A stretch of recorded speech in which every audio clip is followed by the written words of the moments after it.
बातमीपत्राची सुरुवात आजच्या सर्वात मोठ्या घडामोडीनं। आज दुपारी 12 वाजता मंत्रिमंडळाची बैठक होणार आहे। खातेवाटपानंतर आता मंत्रिमंडळाची पहिलीच बैठक आहे आणि या बैठकीसाठी सर्व मंत्र्यांना उपस्थित राहण्याचे आदेशही देण्यात आलेत। अजून काही मंत्र्यांनी पदभार स्वीकारलेला नाहीये आणि याच पार्श्वभूमीवरती बैठक महत्त्वाची मानली जाते। दरम्यान उपमुख्यमंत्री अजित पवार हे राज्याबाहेर असल्याची माहिती मिळतेय, त्यामुळे ते बैठकीला उपस्थित राहणार नाही अशी ही माहिती आहे।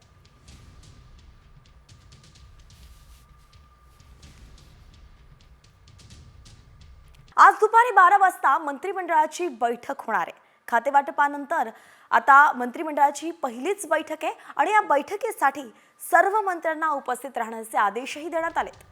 अजून काही मंत्र्यांनी पदभार स्वीकारलेला नाहीये आणि याच पार्श्वभूमीवरती बैठक महत्त्वाची मानली जाते। दरम्यान उपमुख्यमंत्री अजित पवार हे राज्याबाहेर असल्याची माहिती मिळतेय, त्यामुळे ते बैठकीला उपस्थित राहणार नाही अशी ही माहिती आहे।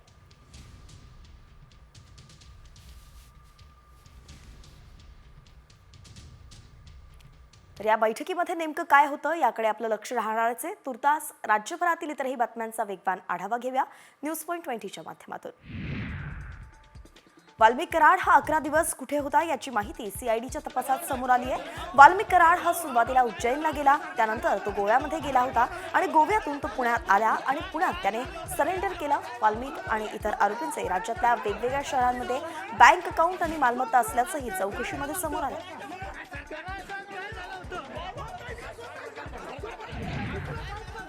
सरपंच संतोष देशमुख यांचे भाऊ धनंजय देशमुख सीआयडी कार्यालयात पोहोचले। सीआयडीच्या अधिकाऱ्यांसोबत काही महत्त्वाच्या मुद्द्यांवरती त्यांची चर्चा झाल्याची माहिती आहे। सरपंच संतोष देशमुख हत्या प्रकरणासंदर्भातल्या तपासासंदर्भात अधिकाऱ्यांशी चर्चा झाल्याची माहिती समोर आली आहे। बीड सरपंच संतोष देशमुख हत्या प्रकरणात आमदार सुरेश धस यांनी मीडियाला प्रतिक्रिया देण्यापूर्वी मुख्यमंत्री देवेंद्र फडणवीसांसोबत चर्चा केली पाहिजे असं मंत्री चंद्रशेखर बावनकुळे यांनी म्हटलंय। भाजप आमदार सुरेश धस संतोष देशमुख यांची हत्या झाल्यानंतर आक्रमक झाल्याचं पाहायला मिळतंय। क्रीडा मंत्री दत्तात्रय भरणे यांनी माध्यमांशी बोलताना धनंजय मुंडेंची पाठराखणच केली आहे। नेत्याचं मित्र कार्यकर्ते असतात, मित्राने काय केलं म्हणून वरच्या नेत्याचा सहभाग असतो असं नाहीये। या प्रकरणी धनंजय मुंडे यांच्यावरती आरोप करणं चुकीचं आहे असं दत्तात्रय भरणे म्हणालेत।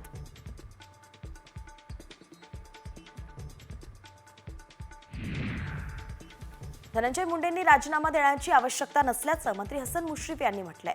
जोपर्यंत कोणी दोषी आढळत नाही तोपर्यंत कोणी राजीनामा देण्याची आवश्यकता नसल्याचं सुद्धा मुश्रीफ यांनी सांगितलंय।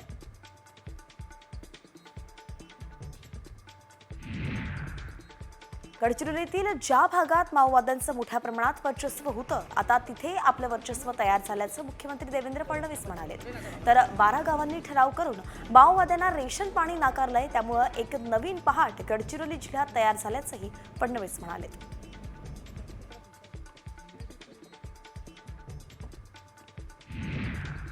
गडचिरोली जिल्ह्यातील गर्देवाडा ते वांगेतुरी या दरम्यानच्या सुमारे 15 गावांना स्वातंत्र्याच्या 7.5 दशकांनंतर बस सेवा सुरू झाली आहे। मुख्यमंत्री देवेंद्र फडणवीस यांनी बस सेवेचं उद्घाटन केलं आणि त्यानंतर स्वतः एसटी बसमधून गावकऱ्यांसोबत प्रवासही केला।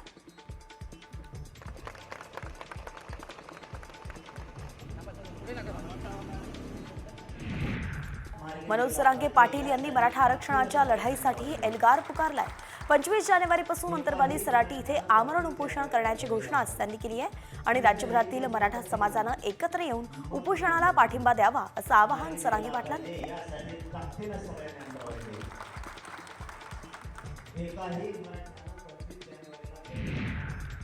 शरद पवार आणि अजित पवार दोघेही एकत्र आले तर आमच्या सारख्यांची आता अडचण होणार नाही अशी प्रतिक्रिया मंत्री नरहरी झिरवळ यांनी दिली आहे। तर एकत्र येण्याबाबत शरद पवार आणि अजित पवार हे निर्णय घेतील, त्यांच्या निर्णयात मी बोलणं योग्य नसल्याचंही मंत्री चंद्रशेखर बावनकुळे म्हणाले। कोकणात ठाकरे गटाला मोठा धक्का बसण्याची शक्यता आहे। माजी आमदार राजन साळवी पक्षाला रामराम करण्याच्या तयारीत असल्याची माहिती समोर आली आहे। निवडणुकीत आणि वरिष्ठांनी दखल न घेतल्याची भावनाच साळवी यांनी व्यक्त केली आहे। तसंच साळवी 12 तारखेला भाजपमध्ये पक्षप्रवेश करणार असल्याची माहिती सूत्रांनी दिली आहे। रायगडच्या पालकमंत्रीपदावरून रस्सीखेच सुरू असल्याचं वाटत नाही अशी प्रतिक्रिया मंत्री भरत गोगावले यांनी दिली आहे. मी सिनियर आमदार असून आता मंत्री सुद्धा आहे, त्यामुळे पालकमंत्रीपद मला मिळेल अशी अपेक्षा गोगावले यांनी व्यक्त केली आहे.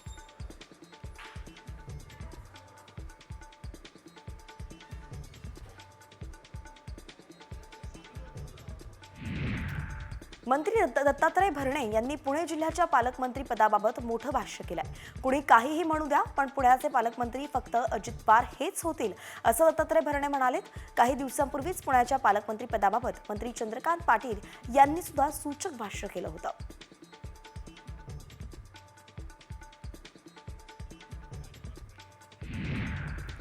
नवीन वर्षानिमित्त राज ठाकरेंनी ट्विटरवरती पोस्ट केली आहे. मराठी माणूस महाराष्ट्राच्या राजधानीत अजूनही असुरक्षितच असल्याची खंत राज ठाकरेंनी व्यक्त केली आहे. तर हिंदू माणसाला गळ्याला हात लावल्यास अंगावरती येईल असा इशाराही राज ठाकरेंनी दिलाय.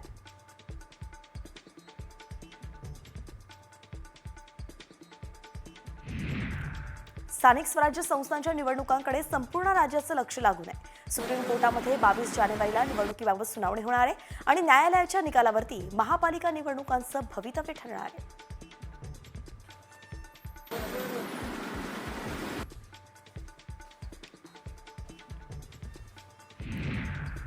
आणि आता लोणावळ्यातून एक मोठी बातमी सध्या समोर येते. लोणावळ्यात एकविरा देवीच्या गडावरील पालखीत अचानक मधमाशांनी हल्ला केलाय.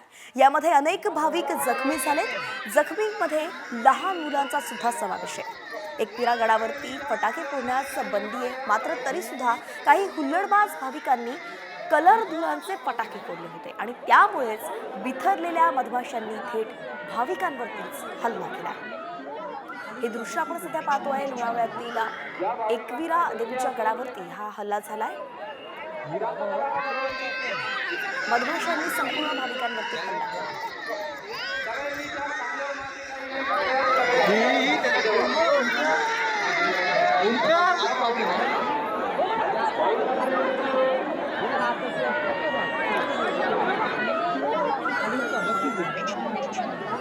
या भाविकांना जल्दी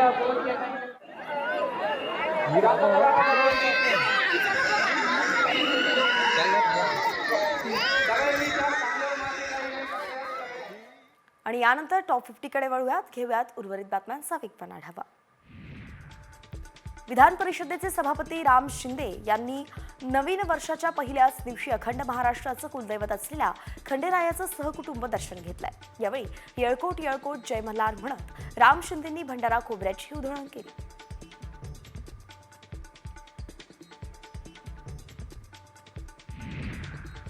मुंबई हल्ल्याचा मास्टरमाइंड तहव्वूर राणाला भारतात आणण्याचा मार्ग आता मोकळाच झालाय. अमेरिकेच्या कोर्टात भारताचा विजय झालाय. तहव्वूर राणाला भारताच्या ताब्यात न देण्याची याचिका अमेरिकेच्या कोर्टानं फेटाळून लावली आहे. राणा विरोधात भारताने पुरेसे पुरावे सादर केल्याचंही कोर्टानं म्हटलंय.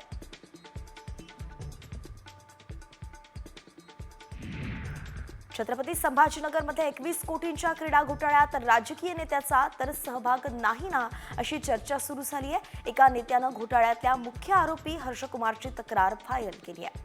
तसंच या नेत्याकडे संबंधित अधिकाऱ्याविरोधात पुरावे असल्याचाही दावा आहे.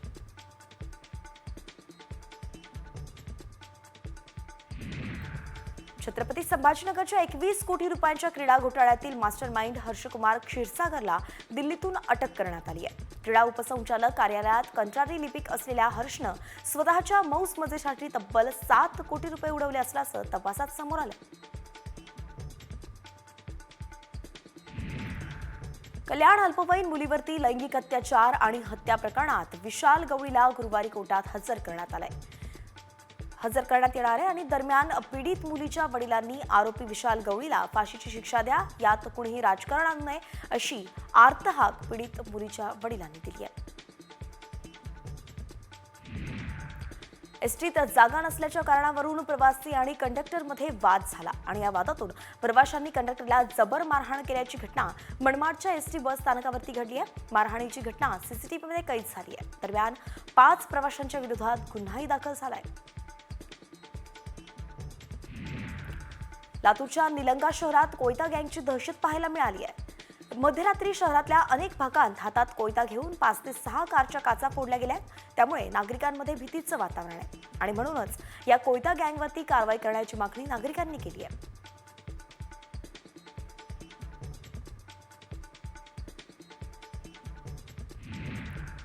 प्रदूषणाचं प्रमाण कमी करण्यासाठी येत्या 3 जानेवारीला महापालिका आयुक्त भूषण गगराणी यांच्यासोबत बैठक आयोजित करण्यात आली आहे. या बैठकीत STP RMC प्लांटबाबत निर्णय घेणार आहेत. प्रकल्प सुरू ठेवून प्रदूषण कसं कमी करता येईल यासाठी उपाययोजना करत असल्याचं MPCBचे अध्यक्ष सिद्धेश कदम यांनी सांगितलंय.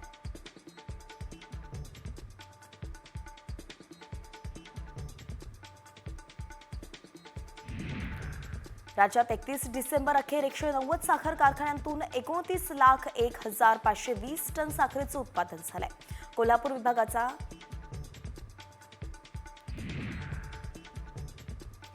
प्रयागराज इथे महाकुंभ मेळावा होतोय आणि रेल्वे मार्ग देशभरातून लाखोंच्या संख्येनं भाविक प्रयागराज इथे दाखल होणार आहेत. मधमाशांच्या सेवेसाठी तिकीट प्रक्रिया सुलभ करण्यासाठी अभिनव उपक्रम सुरू केलाय. प्रवासी रेल्वे कर्मचाऱ्यांच्या हिरव्या रंगाच्या जॅकेटवरती लावलेल्या स्कॅनरद्वारे तिकीट काढू शकणार आहेत.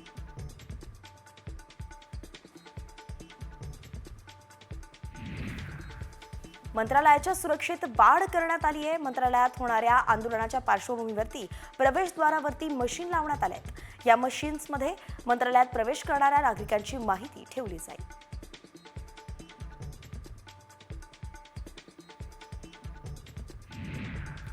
म्हाडानं नवीन वर्षामध्ये 2,500 ते 3,000 घरांची लॉटरी काढण्याचं नियोजन केलंय. गोरेगाव, पहाडी, अंधेरी, जुहू आणि कांदिवलीतील घरांचा यात समावेश आहे.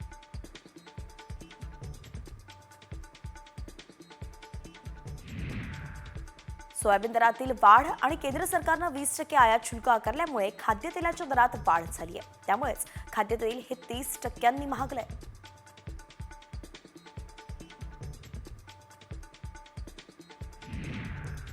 यावर्षी एप्रिल महिन्यामध्ये नवी मुंबई आंतरराष्ट्रीय विमानतळ सुरू होणार आहे. टर्मिनल विमानतळाचं 84% कामही पूर्ण झालंय.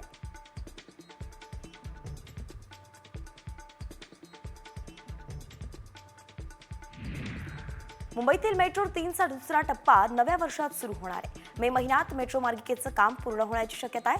आतापर्यंत या मार्गिकेचं 75%हून अधिक काम पूर्ण झालंय.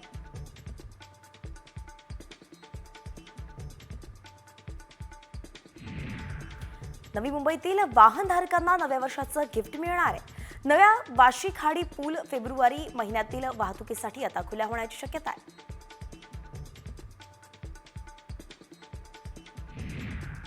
नव्या वर्षात रस्ते विकासाला गती आली आहे. नागपूर मुंबई समृद्धी महामार्गावरील इगतपुरी ते आमणे टप्प्याचं 100% काम पूर्ण झालंय. हा टप्पा मार्चमध्ये वाहतूक सेवेत दाखल करण्याचं नियोजन आहे.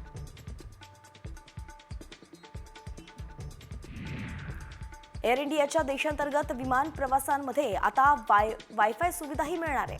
देशांतर्गत विमान प्रवासामध्ये वायफाय सेवा पुरवणारी एअर इंडिया ही पहिलीच कंपनी ठरली आहे.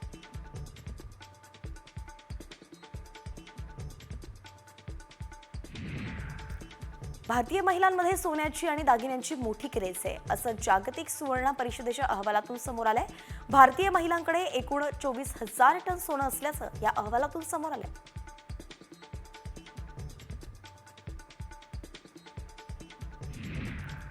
संभाजीनगर जिल्ह्यातील जिल्हा परिषदेच्या शाळेमध्ये CBSE पॅटर्न सुरू होणार आहे.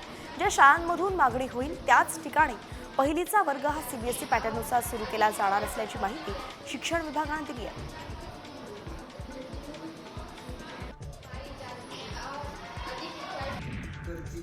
पीओपीच्या गणेश मूर्ती तयार करण्यासह वापरण्यावरती अहिल्यानगर महापालिकेनं बंदी घातली आहे. शहरातील 346 गणेश मंडळं 150 कारखान्यांना नोटीसही बजावण्यात आल्या आहेत. मात्र या निर्णयामुळे 4,000 ते 5,000 कामगारांवरती उपासमारीची वेळ येणार असल्यानं आता गणेश मूर्तिकार संघटनेनं आंदोलनाचा इशारा दिलाय.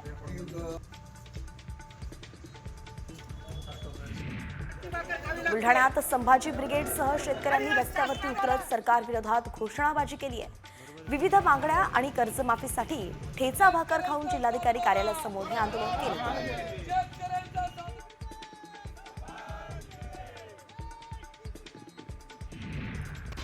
बदलापुरात सातत्यानं वीज पुरवठा खंडित होतो. वीज पुरवठा खंडित होऊ नये म्हणून लाखोंचा खर्च करून भूमिगत विद्युत वाहिन्याही टाकण्यात आल्या. मात्र त्याचा फायदा काही झाला नाहीये. त्यामुळे ही परिस्थिती अशीच राहिल्यास रस्त्यावरती उतरण्याचा इशारा बदलापूरकरांनी दिलाय.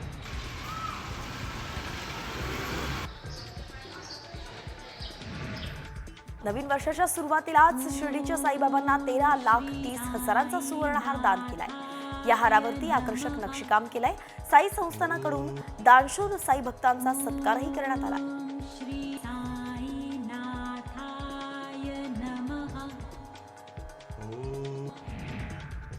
नव्या वर्षात शिर्डीच्या साईबाबा संस्थाननं नवा उपक्रम सुरू केलाय.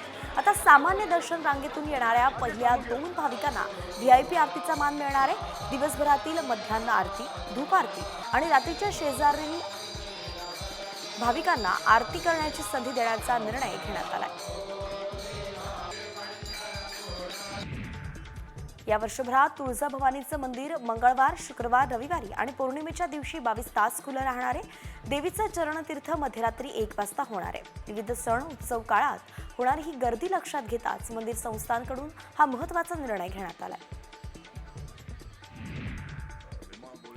कोरेगाव भीमा इथे एक मोठं स्मारक व्हावं अशी मागणी रामदास आठवलेंनी केली आहे. याबाबत मुख्यमंत्री देवेंद्र फडणवीस यांची भेट घेणार असल्याची माहितीही आठवलेंनी दिली आहे. शौर्य दिनानिमित्त आठवण म्हणून बुलढाण्यात आंबेडकर अनुयायी विजयस्तंभाची प्रतिकृती तयार केली आणि त्याची मिरवणूक काढण्यात आली. या मिरवणुकीत असंख्य तरुण सहभागी झाले होते.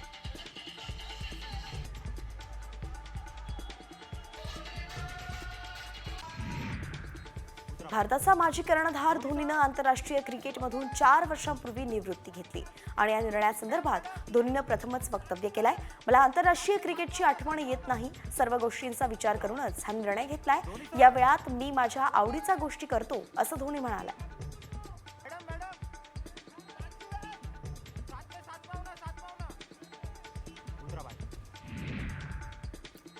एकीकडे ऑस्ट्रेलियन मीडिया भारतीय खेळाडूंवरती टीका करत असतानाच ऑस्ट्रेलियाचे पंतप्रधान मात्र भारतीय संघाचं आदरातिथ्य करतायत. ऑस्ट्रेलियाचे पंतप्रधान अँथोनी अल्बेनिस यांनी आपल्या इन्स्टा अकाउंटवरून भारतीय खेळाडूंसोबतचा व्हिडिओ शेअर केला.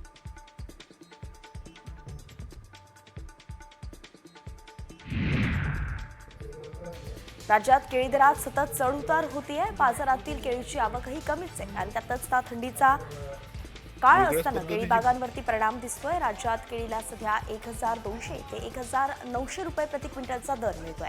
मात्र यात दर्जेदार केळीचा सध्या तुटवडा आहे.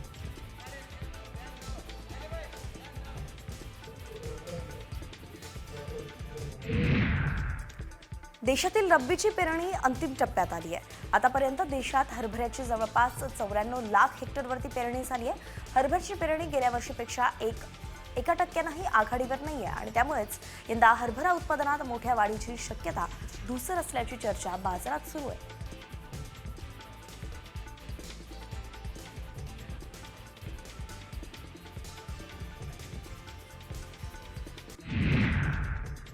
देशातील उत्पादन घटलं तरी वाढती आवक आणि कमी मागणी यामुळे देशातील बाजारात कापसाचे भाव दबावात असतील. मंगळवारी देशातील बाजारात 2,06,000 गाठी कापसाची आवक झाली. कापसाचा भाव 6,800 ते 7,200 रुपयांच्या दरम्यान होता. कापसाची आवक आणखी काही आठवडे कायम राहील असा अंदाज व्यक्त केला जातोय.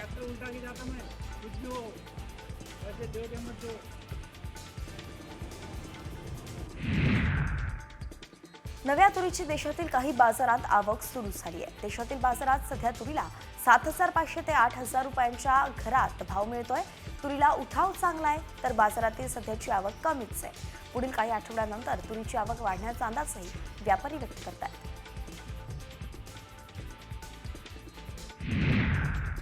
केंद्रीय मंत्रिमंडळ बैठकीत पंतप्रधान पीक विमा योजना आणि हवामान आधारित पीक विमा योजनेला 2025-26 पर्यंत सुरू ठेवण्यास मंजुरी देण्यात आली आहे. यासाठी 69,515 कोटी रुपये देण्यात आले.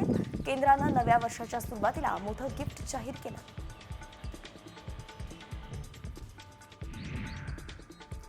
नाशिक जिल्ह्यामध्ये अवकाळी पावसाचा द्राक्ष निर्यातीला फटका बसलाय.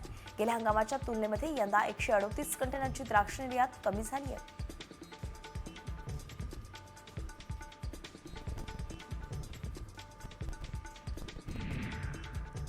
बाजारातील हिरव्या मिरचीची आवक कमीच आहे आणि त्यामुळे हिरव्या मिरचीच्या भावात काहीसे चढउतार दिसत आहेत। हिरव्या मिरचीला सध्या सरासरी प्रति क्विंटल 2,000 रुपयांचा भाव मिळतोय, तर पुढच्या काळात बाजारातील मिरचीची आवक काहीशी वाढू शकते असा अंदाज व्यक्त केला गेला।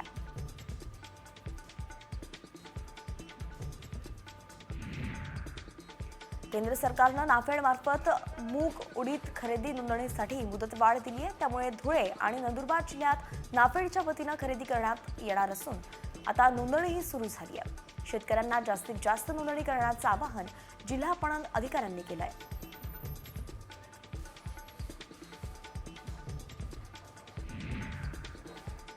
गुळाची मागणी वाढल्यानं सांगलीच्या मार्केटमध्ये रोज 200 ते 300 टन गुळाची आवक होतीये।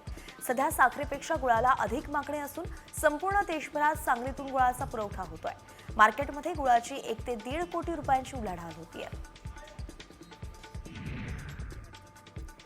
देशातील हरभरा पेरणीचा वेग कमीच आहे। लागवडीची आघाडी गेल्या वर्षीपेक्षा 1% कमी आहे।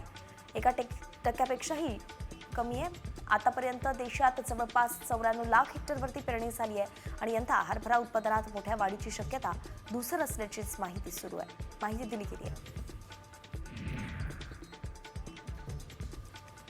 राज्य सरकारनं हमीभावानं सोयाबीन खरेदीसाठी नोंदणीला 6 जानेवारीपर्यंत मुदतवाढ दिली, मात्र खरेदीची मुदत अद्यापही वाढवण्यात आली नाहीये।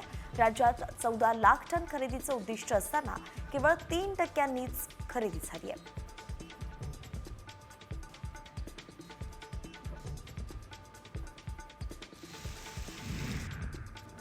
मालवण तालुक्यातील तळाशील कवडा रॉक जवळच्या समुद्रात मोठा डॉल्फिन